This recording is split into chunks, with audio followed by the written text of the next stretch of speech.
ما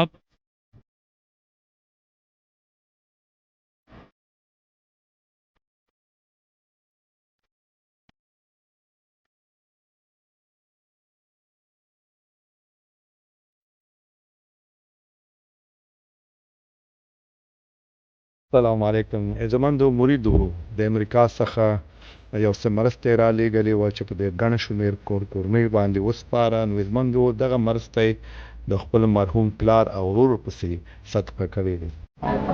نو مرید وروره تا چې کوم مرسته را لېږلې وه هغه په دې غڼمندو کورنیو سپارم. اول د دې ژوند قصه واورئ. د کوم ځای نه راغلې؟ پچراګام نه. څنګه دی ژوند؟ ژوند مو خاورې ډېره د هغه نه مخکې مو زوی مړ شو روژې نه مخکې او یتیمان زه خپله هم کونډه یم او دا نور یتیمان هم ورته پاتې شوه او زوی مو مړ شو. یوه زه کونډه یم یوه ملنګور کونډه شوه. پچراګام دا ټول خوار غریب دي، هېڅوک هم هغه نه لري. څو فامیل؟ داسې ټول دي چې دی ملنګور هم کونډه ده، واړه بچي څه پاتې دي. دغه د ټولې همداسې دردناکې قصې دي، واورئ. څنګه دی ستاسې ژوند؟ زما ژوند خو ډېر خراب دی او واړه بچي مې دي او د ګټې وټې نور څوک نه لرم. خپله خپې باندې معذوره یم.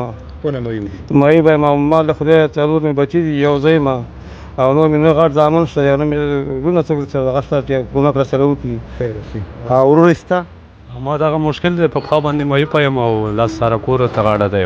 سرپرست یې زه یم، رزق رسوونکی الله دی او بس هم نصیب. یوې پښې نه معیوب یم، کور سرپرست زه یم. دا خپې وګورئ زموږ چې دغه ورور د خپو نه معیوب دی او سرپرستي ور په غاړه ده. خپو نه ګورئ چې معیوب دی دغه ورور. او ستا؟ ما دی بس زه وروره شپږ سره فامیل لرم، خپل شخصي او په دواړو سترګو معیوبه یم او دغه لاس هم خرابه یم او بس د خدای دې لا ناست وي که چا کومک وکړي بس موږ به خوړلي وي ګنې د پچراګام ولسوالۍ نه. محمد دغه د بېلابېلو سیمو ته تللی یم، د بېلابېلو سیمو څخه مې دغه خلک غوښتي دي چې تاسې په ژوندي بڼه ګورئ. تاسې د کوم ځای نه راغلئ؟ موږ د سمرخیلو نه راغلي. او تاسې د کوم ځای نه راغلئ؟ علیشم لغمان نه راغلي، خاوند مې پوډري دی، څه اوس هم نه کېږي. زموږ دغه خور د لغمان نه راغلی ده، خاوند یې پوډري ده. نو زموږ دغه مرسته ده، دغه د مرید ورور مرسته پې سپارمه.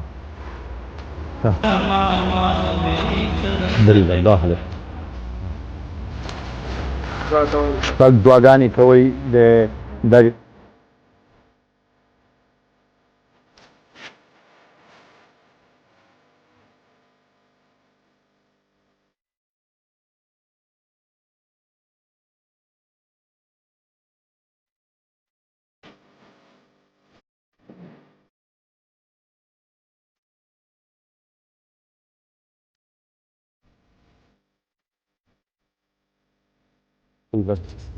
زموږ دغه ماشوم وګورئ چې د دغه ماشوم مور په حق رسېدلی. پنځه شپږ خویندې دي او دغه ماشوم صرف ځان ته راغلی. بچا مور دې چېرته ده؟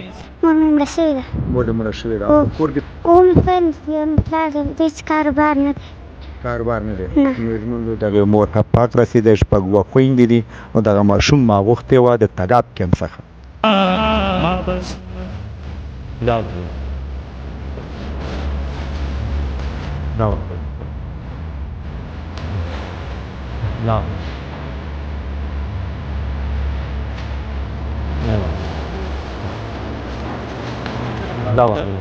بس دعاګانې کوئ، دعاګانې کوئ.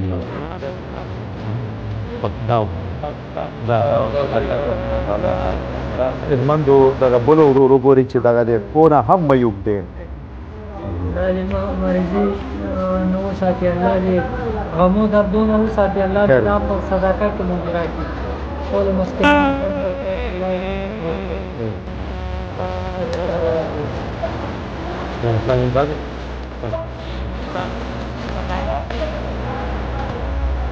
څو فامیل پاتې؟ No.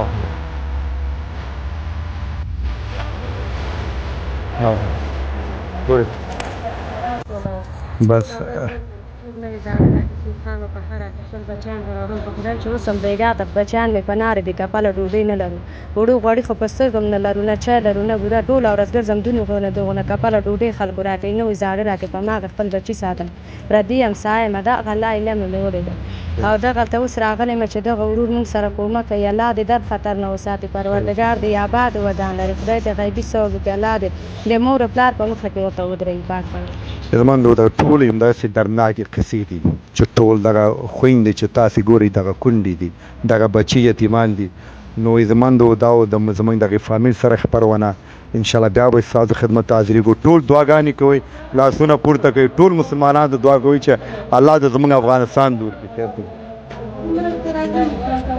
او بس دعاګانې کوئ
ما بس عمر کاړوي پار کې اسمتا